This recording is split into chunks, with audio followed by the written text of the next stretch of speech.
নিরাপত্তা শঙ্কায় থাকা রাজনৈতিক ব্যক্তিসহ ২০ জনকে গানম্যান দেওয়ার সিদ্ধান্ত নিয়েছে অন্তর্বর্তী সরকার। সোমবার সচিবালয়ে আইনশৃঙ্খলা সংক্রান্ত কমিটির বৈঠক শেষে ব্রিফিংয়ে এই কথা জানান স্বরাষ্ট্র উপদেষ্টা মোহাম্মদ জাহাঙ্গীর আলম চৌধুরী।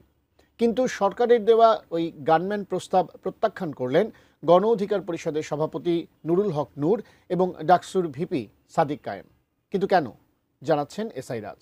আমার গানম্যানের দরকার নাই, আমি গানম্যান নিব না, প্রত্যাখ্যান করছি। ২৪ জুলাই আগস্ট আন্দোলনের সঙ্গে যুক্ত ব্যক্তিত্ব, সংসদ সদস্য প্রার্থী এবং বিভিন্ন রাজনৈতিক দলের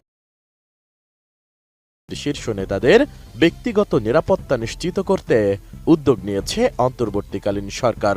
এর অংশ হিসেবে ২০ জনকে গানম্যান দেওয়ার সিদ্ধান্ত নেওয়া হয়েছে।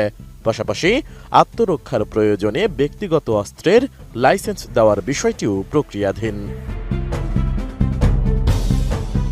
সোমবার দুপুরে সচিবালয়ে আইন শৃঙ্খলা সংক্রান্ত কমিটির বৈঠক শেষে এক ব্রিফিংয়ে সাংবাদিকদের এসব কথা জানান স্বরাষ্ট্র উপদেষ্টা অবসরপ্রাপ্ত লেফটেন্যান্ট জেনারেল মোহাম্মদ জাহাঙ্গীর আলম চৌধুরী। তিনি বলেন, দেশে সামগ্রিকভাবে নিরাপত্তা পরিস্থিতি স্বাভাবিক রয়েছে, তবে আবেদনের পরিপ্রেক্ষিতে জাতীয় নাগরিক পার্টির ৬ নেতাসহ নিরাপত্তা ঝুঁকিতে থাকা মোট ২০ জনকে গানম্যান দেওয়া হয়েছে। আমাদের যে ইন্টেলিজেন্স অর্গানাইজেশনগুলি আছে, ডিজিএফআই, এনএসআই এবং এসবি, তারা নিজেরা বসে একটা কারা কারা ভালনারেবল তাদের একটা লিস্ট করা হয়েছে। ২০ জনের এই তালিকায় আছেন গণ অধিকার পরিষদের সভাপতি নুরুল হক নূর, কিন্তু সরকারের দেওয়া গানম্যান প্রত্যাখ্যান করেছেন তিনি।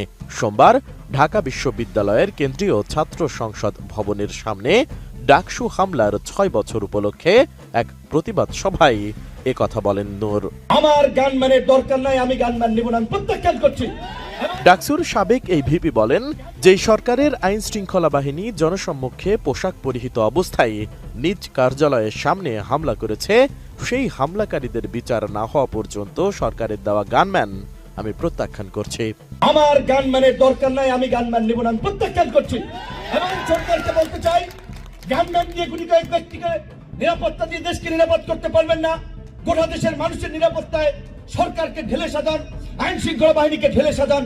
নুরুল হক নূর বলেন, শুধু নির্বাচনের প্রার্থীদের নিরাপত্তা দিয়ে পরিস্থিতি স্বাভাবিক করা সম্ভব নয়।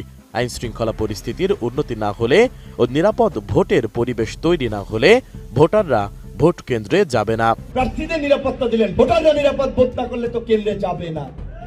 এবং আমি পরিষ্কারভাবে আপনাদেরকে বলতে চাই, আমার উপরে এই সরকার আমলে যে আক্রমণ হয়েছে সেটি আপনারা জানেন, পুলিশ এবং সেনাবাহিনীর পোশাক